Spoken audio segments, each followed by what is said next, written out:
3, 2, 1. Boom. And we are live for Crawford's House podcast, episode number 5. Thank you for tuning in and thank you for listening. Today's an exciting day because it is guest that, again, it was one of the guests that I had talked about before I actually had the podcast live about interested in having her on. It's the wonderful Nicolette Hawco. Nicolette, thank you for being on the podcast today. Thanks for having me, Andrew. No, absolutely. It's my pleasure, honestly. As I said, it was one of the guests that, we discussed before I had really had the podcast. Like, I would love to have you on just to kind of talk because we've had good discussions before. I've known you how long? We've known each other since, I was in, grade... School? I moved to McNaughton in grade 2, I think. So, and we went to McNaughton together and then CK as well. So we've known each other for years. So one of those were lifelong relationships that I had mentioned that in the past. I had actually said that about those relationships where you kind of just, you could go 5 years without seeing the person and then you see him and then it's like no time had passed at all. It's like, you're just like, oh my God, it's so good to see you again. For sure. Yeah. It's great to be here. Well, thank you again for being here. Now, the reason we're here today is because you recently graduated school. Yeah. It was a program to do with, I know I got this wrong the last time I talked about it, to do with the social sector of dealing with individuals with mental health.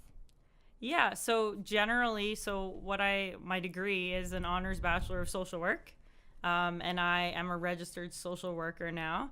Right on. And yeah, obviously in my work, I do come across individuals. Obviously we all have mental health. 100%. So yeah, I do have, different clients maybe who are struggling with it a little bit more. I'm not, the work that I do isn't specialized in mental health. Specialized specifically for the mental health. See, that's where I always get it wrong. I get too specific on just a generalized service because you cover so many different things. You can't just be specific to one. Yeah. But I mean, obviously there are people who do specialize in that, or they work in a, mental health hospital or things like that, as a social worker. But yeah, the work I do is a little bit more general, but yeah, it's great.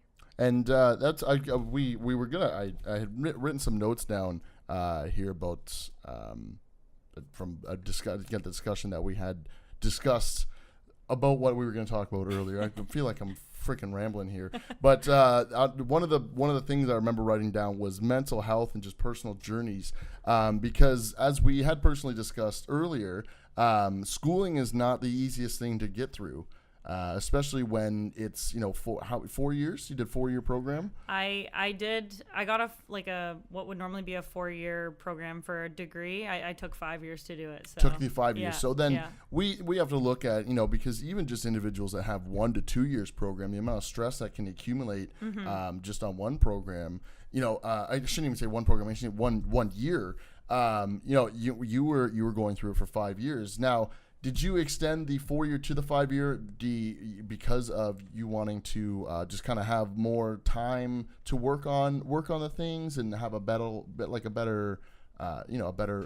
work put forward? Well, for me, so I guess I started at Lakehead in Aurelia in 2013 in the fall, and I originally had gone into social work initially. I had actually had my own interactions with a social worker in high school, and I was I was trying to figure out what I wanted to do, and I was I like helping people. I didn't find who doesn't know. It's such a good rewarding feeling. Yeah, and I didn't find myself kind of super interested in anything else. I like things taking photos and things that are creative, but I was you're a singer, very talented singer as well. Thank you.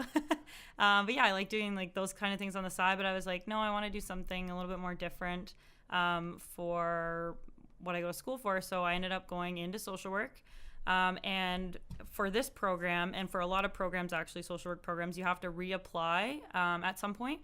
So throughout the schooling year? Yeah, so you have to reapply for the one I was in. You had to reapply in second year to go into third year, and then third and fourth year are considered your professional years of social work. Oh, okay, interesting. Yeah, so it's more general to begin with. So anyways, so I it was coming up time to apply for in my second year for the third year, and I didn't feel like I had struggled all throughout, like even high school, university, whatever. I had struggled off and on, but I just was not ready for it. Like I was just, it was an overwhelming time, and I was like, you know what, like it's okay. I'm gonna take. Yeah, it's definitely okay to Yeah. take more time Yeah. to accomplish the same thing and the same goal. You know, because once I wouldn't say reducing it, but being able to tell yourself you're ready to do it is a huge part of actually being able to do it. You're not feeling forced. Yeah. And having that extra time, I think, is such a significant helper. Yeah, and I wanted to, like you say, like I wanted to put like my best foot forward. I wanted to really show them like, you know, what I'm passionate about and everything, and really do a good job in the application, because I know I'm good at what I do, and yeah, there's all kinds of parts to it, and it's a lengthy application, and yeah, it's a lot to put into it. So I wanted to make sure that it was a really good application. So I decided to not apply that year. So all my kind of friends in that cohort, obviously some of them went on, and to give you an idea, like the year that I was supposed to apply, only 16 people got into the program and go on to third and fourth year. And how many people that apply versus how many get in? Probably, like, I would say maybe like 200. Oh wow, okay. Yeah, or more. Like, So that's super just from our exclusive school. group though. Like it's the best Yeah. of the best get in, and Yeah. you want to be and put forth your best of the best because you want to be one of the ones that get in. Yeah, And yeah. like you said, you know you can because you care so much about what you're doing. For sure. And so I took the year and I was like, okay, I'm going to switch programs. And thankfully I'd prepared myself in case I didn't get in that time to go into actually criminology. I really enjoyed the classes I was taking. I was doing generally pretty well in them. So I switched to criminology, and I said, okay, so I'll reapply next year. If I get in, that's great. I get in. If I don't, then at least I'm on a path to get another degree, and then there's options of like doing a 1-year social work program or just doing a master's after. Say things integrating like what you've already learned into something else that's in a different industry, but definitely in the same industry in a sense. Yeah, for sure. So, and thankfully, when I did reapply the following year, I did get in, and there was 20 in my cohort. So again, quite Right on. small. Very thankfully. small, absolutely. Yeah. Exclusive group. Yeah. So. It's like the Black Jackets at Hell's Kitchen. Yeah. So I ended up, that's how I ended up doing the 5 years, was I had that kind of extra year, but it was nice because in my extra year, I was able to take some of the electives. So then I had a little bit less on my plate when it came to third and fourth year of the social work program. More time just to focus all my energy on doing the work that matters. Yeah, exactly. So that was good, but yeah, it was definitely a struggle to get there. But I'm so grateful now that I just stuck with it, because so many times I was like, I really don't think I can do this. And yeah, it was really, really difficult, but I'm glad I stuck with it, because now I'm in a really great place with I say you got the degree, the degree at the end of it. You got the incredible job now where you're happy. Like we were discussing before we kind of went live, where you're in a position you enjoy going to work because you're surrounded by good people with good energy. You're just enjoying the work that you do. You're working with people that all genuinely love helping each other. Yeah, for sure. Like I'm so lucky, like in my work environment, it's quite a small office. So basically there's myself and two other main staff. One is our like volunteer coordinator type person. The other one is a lot of the frontline clients. And then I am my official title is Operation and Resources Manager. So La-di-da. Yeah, Sounds pretty awesome. Yeah, and I'm so grateful for my staff, and thankfully I started actually there in my fourth year social work as my placement. I say that's a big helper. I like to think with the schooling is when you're able to get in with a workplace that you can see yourself growing with. It leads to a job because you connect with the people, you make those connections, those relationships, and you it's like planting the seed in the soil. Definitely. Like I wish honestly every like profession or degree or diploma or whatever you go through, like I wish there was like a practical like placement component, because I feel like then people would be so much better off because they'd have like some work experience or volunteer experience under their belt, and then it helps them in the future. But yeah, I got very lucky After that, I got hired on into like a seniors programming position there. And then I ended up, my manager, she left in August. And she obviously prepped me before she left. So she just kind of got you ready to take over that position. Yeah. It was pretty unreal. Like even now I'm still like, is this like my life? Like, is this really what I'm doing? Like, I like to think that, there's just things that work out in the certain ways in life just because there's certain things that are supposed to happen. It's like that person was just supposed to be leaving that job at the time. You were supposed to be there to be able to take that position because you're the person in the end that is going to suit the job well, and then you'll be able to prep someone when you're ready to move up higher into that company and to help them, take on that position. For sure. I think things just happen for just the right ways. For sure. I'm a huge believer in that things, happen for a reason. And, I just like to just not put too much pressure and just try your best and good things will happen, I like to think. So. Absolutely. No, there was a big, one of the big things that you were saying there with, is like with schooling, I'm going to swing back to it is, because me personally, when I ended up taking a post-grad program recently, it was a lot to take on from someone who had just kind of taken, I'm always a hands-on program kind of guy, so it's like I was always just doing things rather than learning things. Well, even though I was learning while doing rather than just reading a book learning kind of deal. And it was, the system that they designed to be able to give me that option to like, I can make a 1-year program, take 3 years if I need to, just to be able to space things out to help me accomplish the goal at hand of getting that diploma or certificate or whatever, whatever I'm going for, just the schooling in general. I think that's a huge positive design in the schooling system, which, we can all debate is kind of flawed and probably, it's not really too sure how I feel about those OSAP changes that they just recently did. So I don't think you're helping a lot of people get to school when you're flashing budgets like that, but that's up for debate. It's not the discussion we came here to have. Honestly though, like in my work and just being again a social worker, like I'm always looking at like, what are the gaps and what is affecting people, and there's so many different things, like there's such a huge, like where I'm at and all over, there's like housing crisis and things like that. That's a big thing we deal with in London here is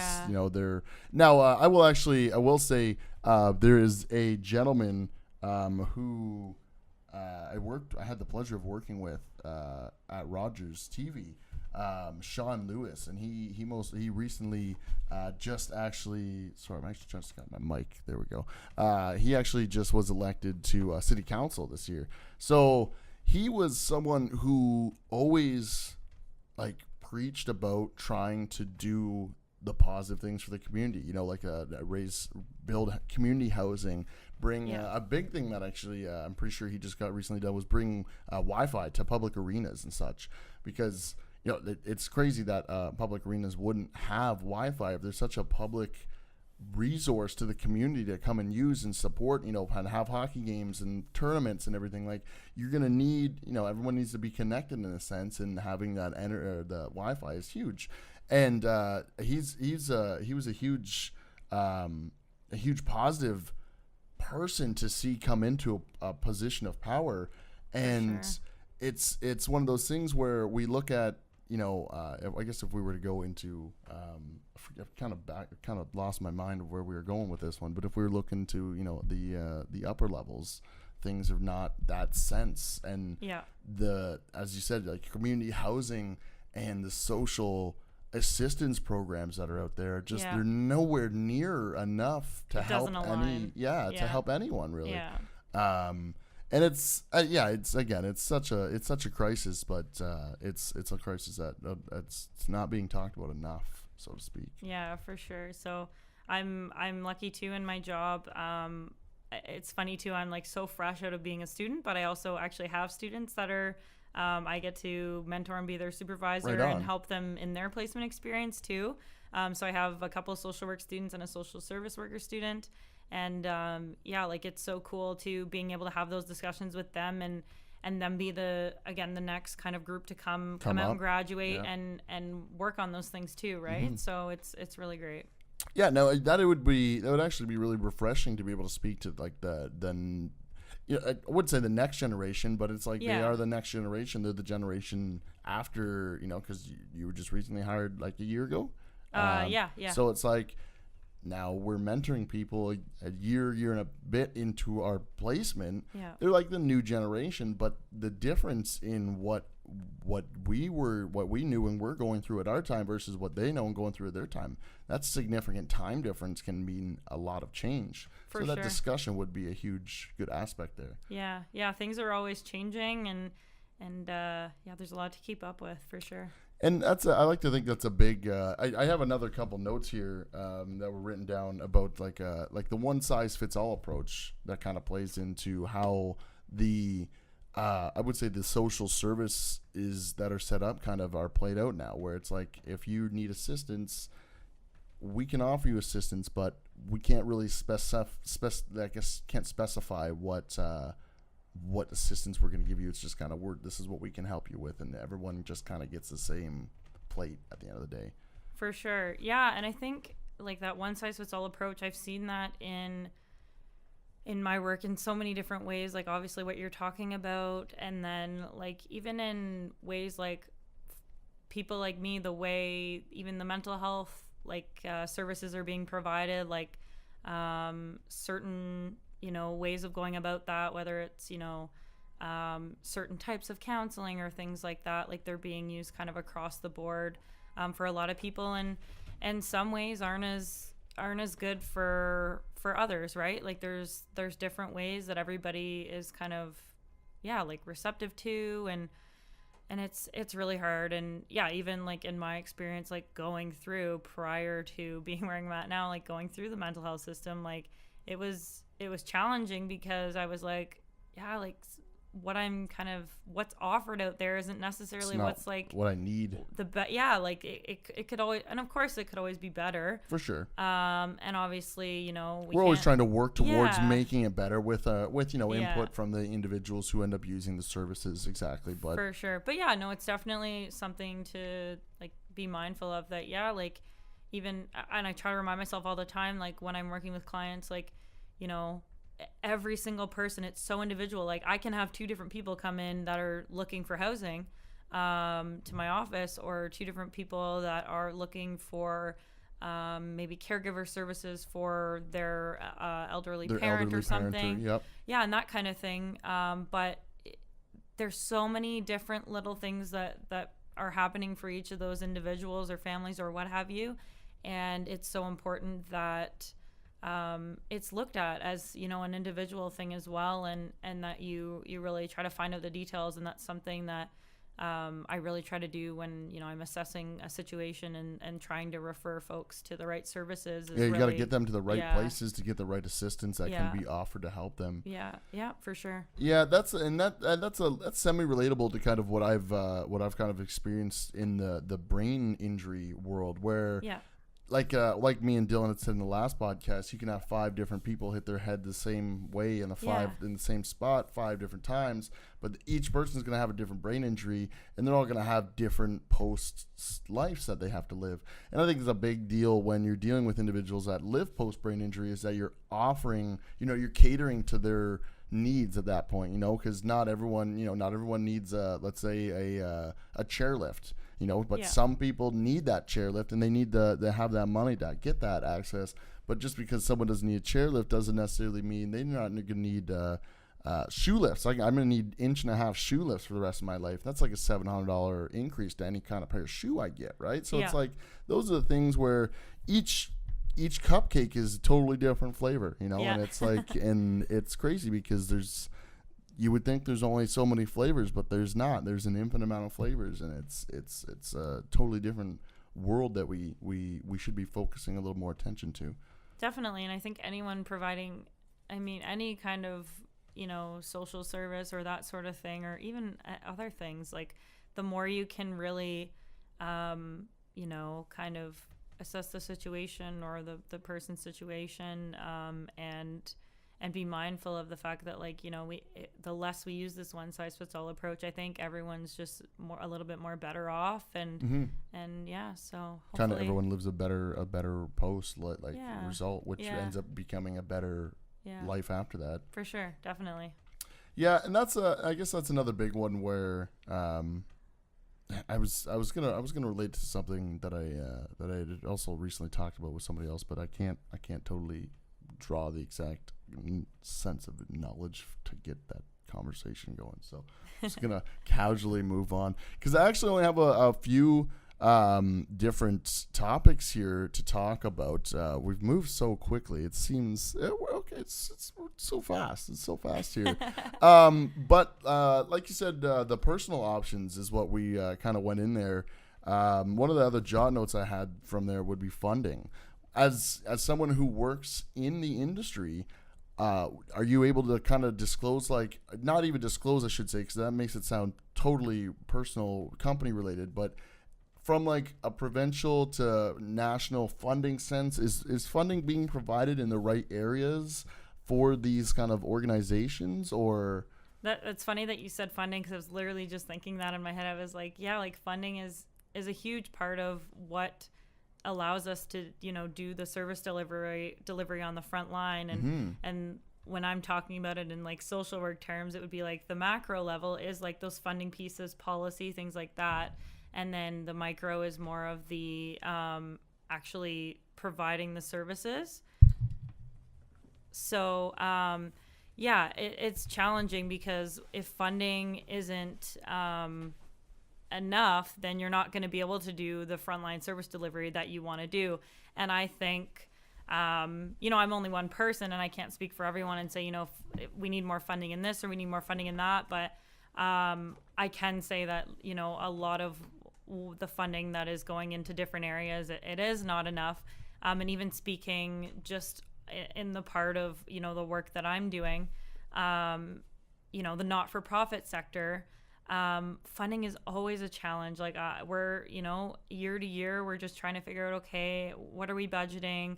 Where are our funding sources coming from? We rely a lot on grants and things like that. Which are continuously getting cut, it seems. Yeah, for sure. So, there's things getting cut, and then, and everybody's competing for kind of similar things, right? So you've got all these non-for-profit organizations that are providing these different services for people, and we're all just kind of competing with each other for all different trying to do the same thing, yeah, help the same people, but all try to do it independently on your own. Yeah, trying to be our own people. For sure. And I think there's something to be said about like the good part about like collaboration, and if you can kind of not duplicate services, right, and that sort of thing, but come together and even, partner on different things. I think that's really helpful too. So if there's a little bit more of that, that's one way of kind of combating that issue. Yeah, I think partnership's actually a huge one, working together rather than trying to compete with each other. Yeah, for sure. Like when you come together and work with each other, I feel like you end up creating more of a end result success. You've not necessarily had two different groups of people, because really you're all pandering to the same group. You're trying to get the same group of people, but different people go to different areas because they're not necessarily aware of one other individual group, or they're not necessarily have the location to know where this one is versus this one, or yeah. Is that, now, do you find, is that a huge factor, like being location wise? Like, is there enough individual support in communities and cities? Because you went to school up in the Aurelia area, if I'm not mistaken. Yeah. So, like, did you find that there was a good amount of support in those communities in the surrounding areas, or is that one of those other things where, if we had more resources available to kind of the community, maybe there could be more of a public discussion? Yeah, and I think I have 2 points kind of about that. So one of them being the what's available, and I mean, I can mainly speak to Aurelia because being an information center that does information and referral for the area, that's what I'm most familiar with. But yeah, there's always gaps. For example, and there's kind of a positive to that as well. So there's only a men's shelter in Aurelia. In terms of if you're dealing with homelessness, there is a women's shelter if you are dealing with like if you were in an abusive relationship, I that say sort it's of like thing. an abusive abuse center. Yeah. But the thing I think that is a struggle a lot is finding housing for women and families and children and that sort of thing often. So often we'll have to look into shelters kind of within like a half an hour like Barrie area or to like a 45-minute Like Midland a radius area, like where they yeah, have to yeah. maybe get not even shipped out. It's a terrible Yeah. word to say, but they just have to be located somewhere else. Yeah, for sure. It's really hard because they're in their community and that's their community, and then all of a sudden they go somewhere else, and it's often quite temporary. Like they have certain policies around how long they can keep people, obviously because it is such an issue and so many people are dealing with it. Yeah, that is a big issue that I find, again, since I'm London kind of area that London deals with a lot, is where the shelters that are available are capped out at 8:00 at night. Like there's places, there's a few places for people to go, but almost not enough. Yeah, for sure. And the positive thing that I was talking about, we actually, so we have a place called, it's the Lighthouse Soup Kitchen and Shelter in Aurelia, and that's the men's shelter currently. They also do meals every day for the community that they can come in and just get a meal, and that's for anyone. Just like a lunch or dinner, like not an all day thing, and just specifically it's kind of usually hours. A lunch, yeah. Okay, right on. That's huge though, because that is helping people who might not have food that day to get an option to get some food. Yeah, and there are, and I don't want to speak down to any of the organizations that are doing great work in our community because we do have tons and, absolutely, and that sort of thing. But thankfully, the Lighthouse, they're almost at their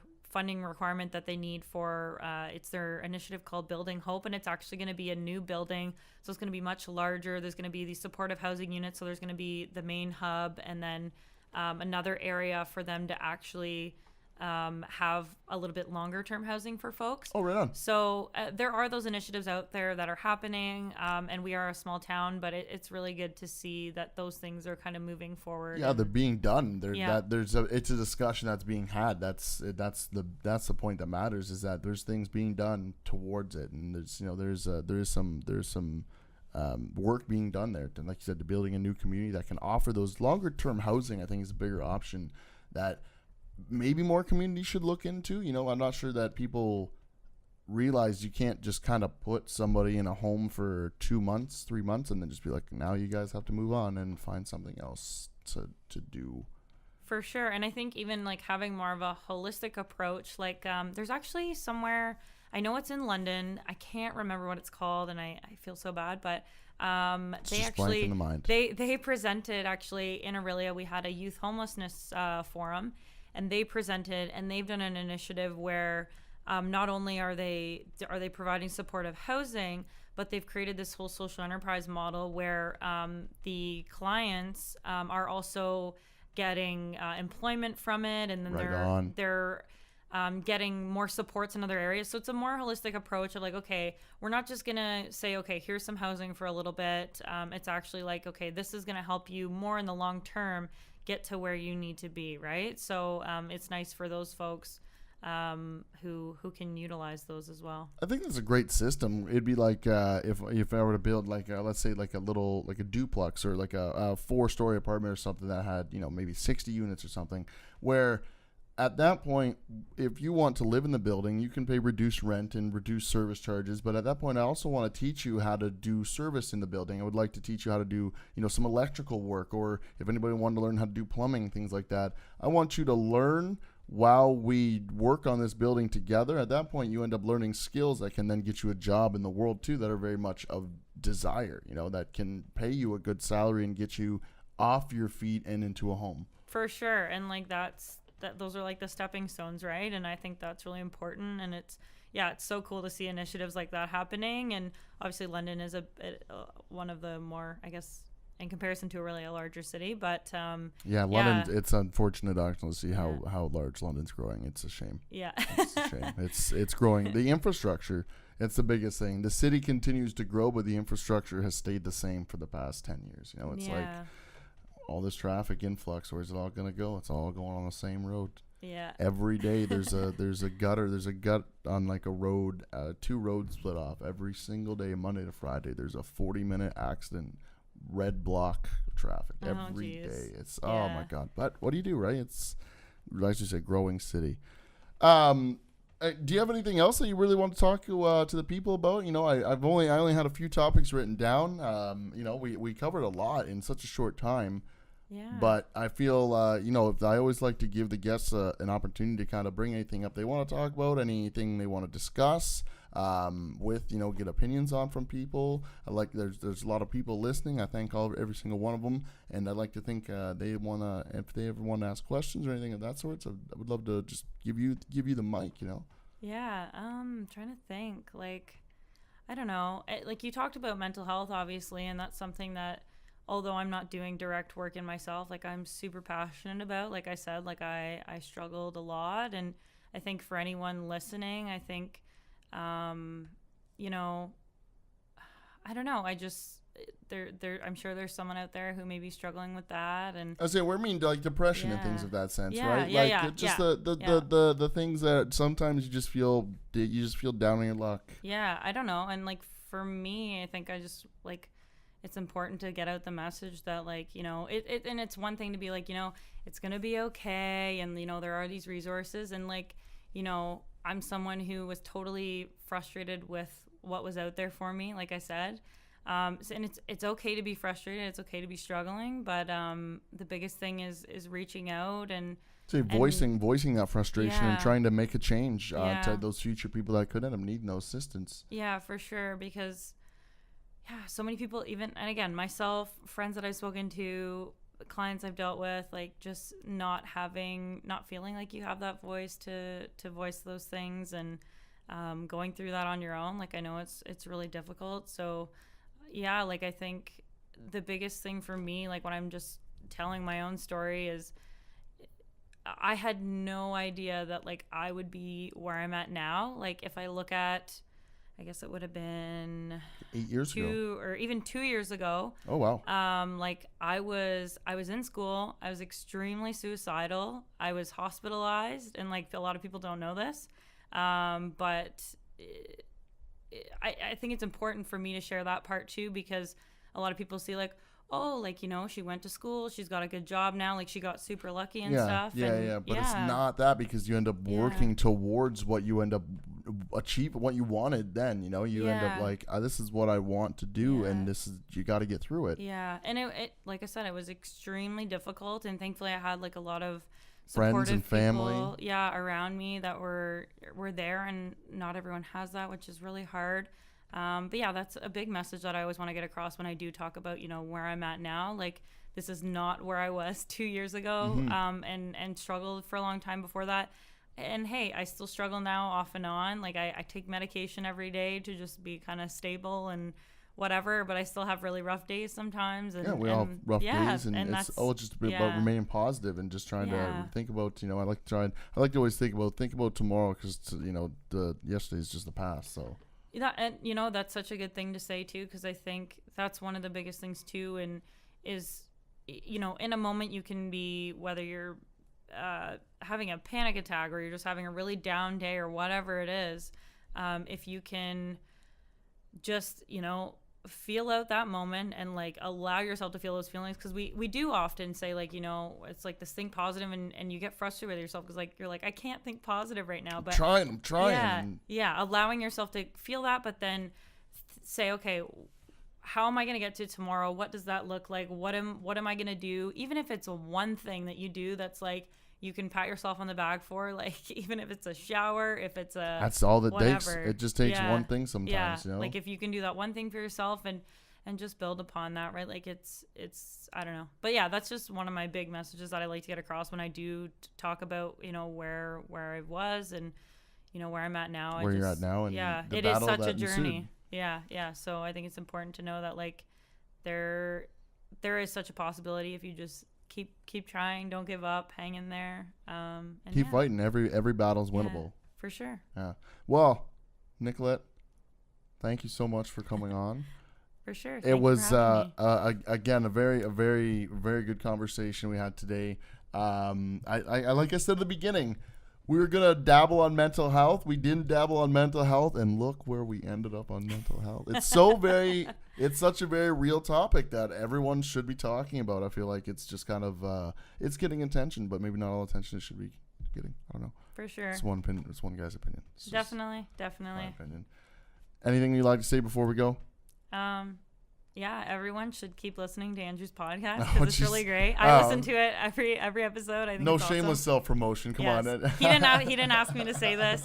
I think it's so awesome, and like I'm so happy to be here and visit with you and to see how far you've come to. Like it's been a journey for you too. True. Five years ago was a rough February, rough March. Yeah. So it's amazing to see you doing what you're passionate about and enjoying it, and I'm just so happy to see that too. So I want people to listen because it's awesome. Thank you. I can only hope that they do. I thank everyone who does, and I thank you for tuning in today. Crawford's House Podcast. Thank you, Nicolette, for coming in. Thank you. Thank you for tuning in. Make sure to tune in next time. We actually have a busy week coming up, Kaylin, and we're gonna end it with Jailbird. So thank you for tuning in. Till next time, bye-bye.